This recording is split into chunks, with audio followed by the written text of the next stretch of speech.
Bonjour, je vais vous parler aujourd'hui de la façon de mettre ses limites quand on a une relation avec un ou une perverse narcissique.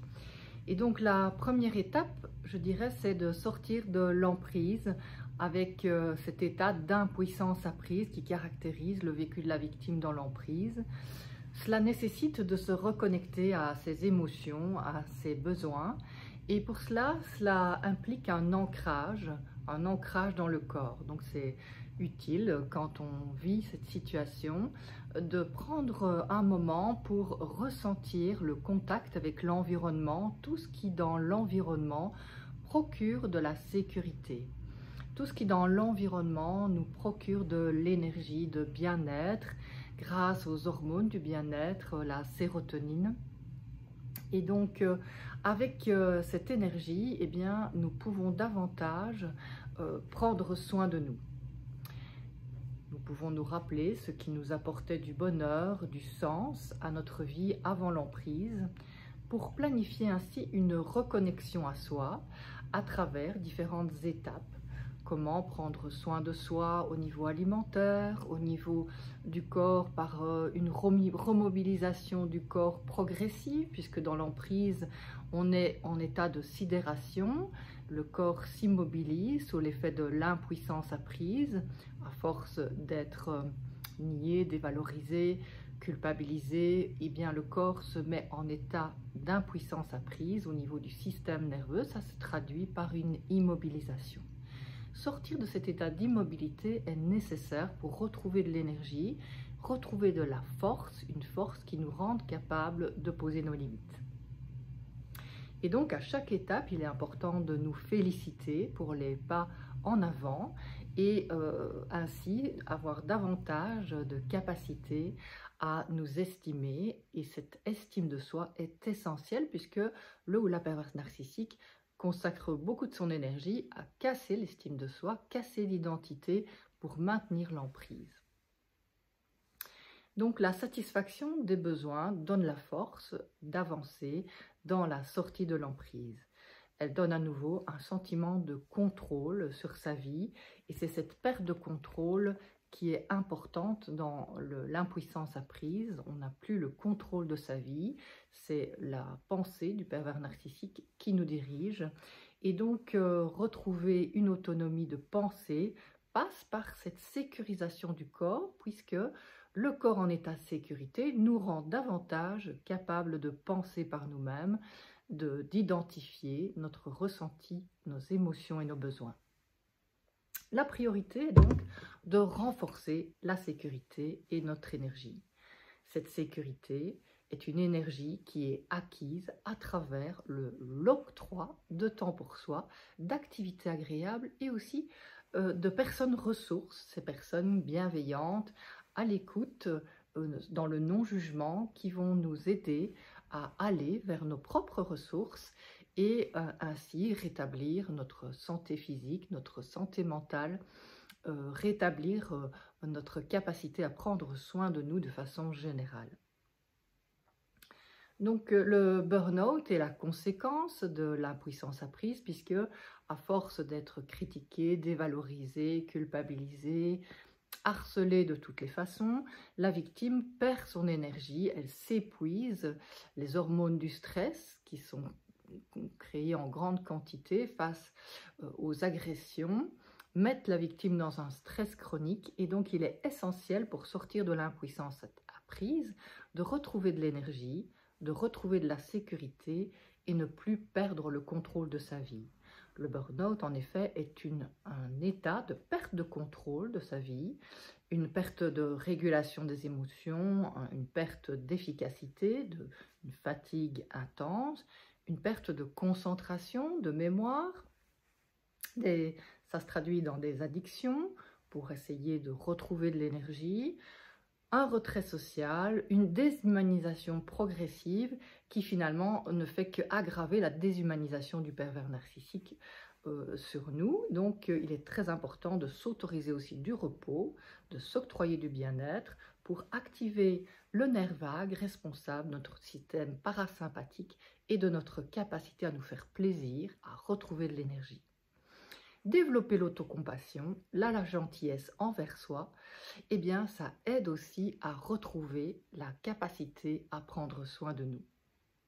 La victime a en effet intériorisé le discours du pervers narcissique, dévalorisant par rapport à ses erreurs, par rapport à ses limites, par rapport à ses faiblesses, entre guillemets, et donc développer l'empathie pour soi, de la bienveillance et un souhait de se voir guérir va contribuer également à cette reconstruction et donc à rétablir de l'énergie, de la sécurité en soi.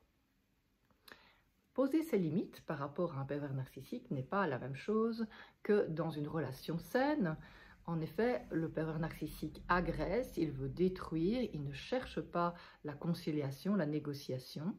Donc faire face à cela nécessite de l'ancrage dans le corps, cet ancrage qui passe par la conscience du corps, la conscience de soi et la conscience de son environnement. Cette reconnexion au corps, à l'environnement, permet d'activer l'énergie de sécurité en nous et donc de permettre la pose des limites. S'accrocher à ses besoins fait partie aussi de cette capacité à poser ses limites. Donc comme nous l'avons vu tout à l'heure, étudier tout ce qui nous faisait plaisir avant, nos besoins, eh bien la façon dont nous satisfaisions nos besoins va aider à s'accrocher à ces besoins au moment de la relation, quand il est inévitable de rencontrer le pervers narcissique et d'entrer en relation avec lui. Désamorcer les croyances limitantes va aider la victime à retrouver la capacité à poser ses limites. Par exemple, une croyance limitante fréquente chez les victimes, c'est « sois gentil ». Et donc, cette croyance limitante s'est construite dans l'enfance. Elle a été renforcée, bien sûr, par le pervers narcissique qui va l'utiliser pour satisfaire ses propres intérêts. Et donc, cette croyance limitante, la victime peut la remettre en question pour pouvoir justement se reconnecter à ses besoins. Et donc, par exemple, trouver cette alternative, cette croyance, j'ai le droit de penser à moi, de penser à mes besoins, d'écouter mes émotions et de poser mes limites. Ce n'est pas pour autant que nous sommes sans cœur, comme le pervers narcissique va le dire, lorsque la victime pense à elle, eh bien elle est stigmatisée et elle est agressée, tu es sans cœur, tu as un cœur de pierre. C'est une façon finalement de faire renoncer la victime à l'écoute de ses propres émotions et de ses propres besoins.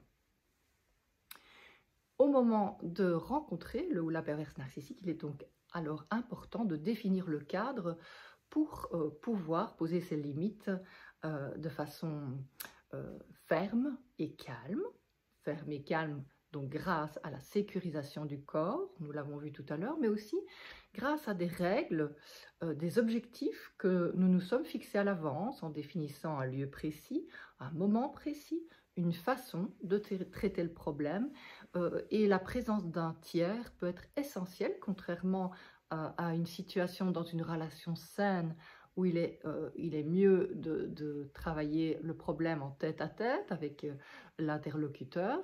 Eh bien, dans la relation pervers narcissique, par contre, il vaut mieux avoir un tiers qui soit témoin, qui permette de rappeler le cadre, de rappeler les règles et qui servent au fond de tampon à la violence du pervers narcissique, qui ne s'autorisera pas la même violence devant témoin, parce qu'il veut donner une image parfaite de lui, et donc s'il y a témoin, ça va pondérer ces violences, et donc il vaut mieux avoir un témoin au cas où il est encore nécessaire, après l'emprise, de négocier et d'arriver à un accord pour un problème.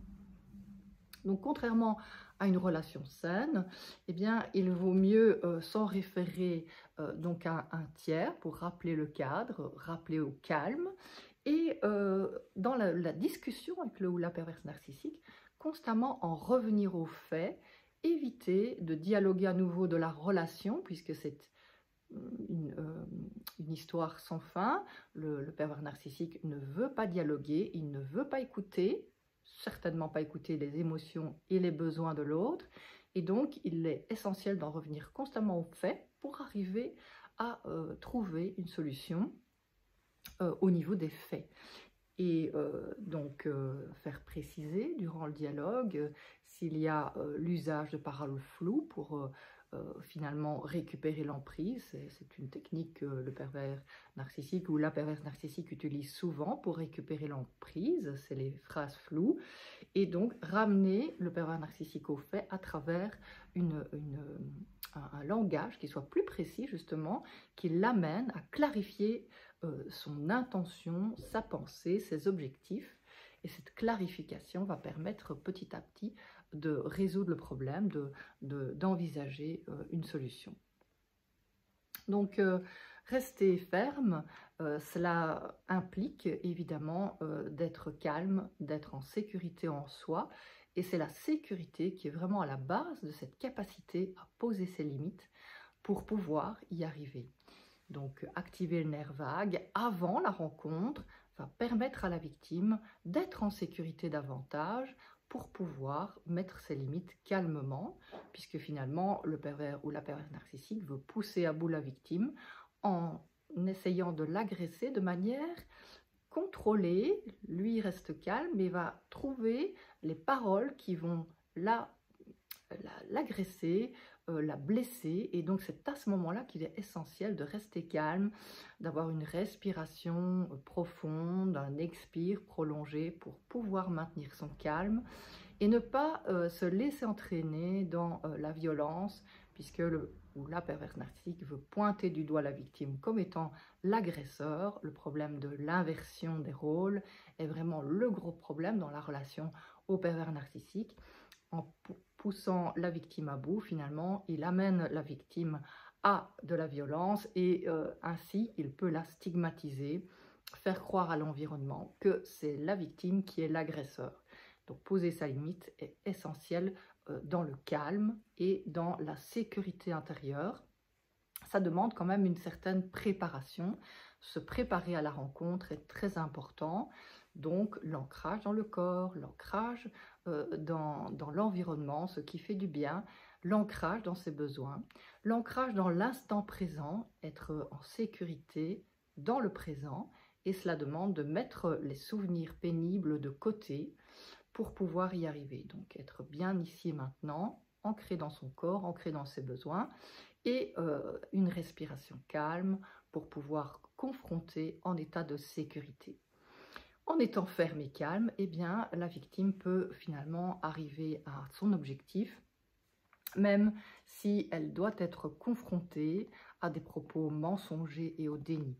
Le mensonge est omniprésent dans le discours du ou de la perverse narcissique, et ça fait partie aussi de la façon dont il peut pousser la victime à bout, puisque finalement il a un réel aplomb pour affirmer des choses qui ne sont pas vraies. Cela demande du recul, une prise de recul pour réguler ses émotions en entendant tous ces mensonges et la façon dont il peut nier les faits. Donc, écrire avant le récit des événements pour avoir une pensée claire, ça peut aider également la victime à faire face à la situation, noter les faits, mais aussi se préparer à ces mensonges, à ces dénis qui seront constamment présents chaque fois que la victime aura à rencontrer le ou la perverse narcissique et à se confronter à travers une divergence d'opinion. Il faut se rappeler que le ou la perverse narcissique ne supporte pas la divergence d'opinion et que c'est à ce moment-là qu'il peut se montrer violent verbalement, et donc c'est nécessaire d'avoir un témoin pour faire face à cette situation difficile. Tout désaccord est insupportable pour lui, puisque le désaccord finalement est une façon pour la victime de retrouver son identité, mais pour le pervers narcissique, c'est le contraire, c'est la preuve qu'il lâche le pouvoir, qu'il n'est plus dans la toute-puissance, et ça c'est intolérable pour lui. Il va tout faire pour récupérer cette emprise, et donc c'est important de s'y préparer. Donc si vous êtes touché par cette situation, je vous recommande les victimes de pervers narcissiques, récits et témoignages, ou bien les victimes de pervers narcissiques sans questions-réponses. Vous aurez encore davantage de réponses sur le sujet. Et si vous avez aimé cette vidéo, eh bien vous pouvez mettre un j'aime sous la vidéo. Bonne journée!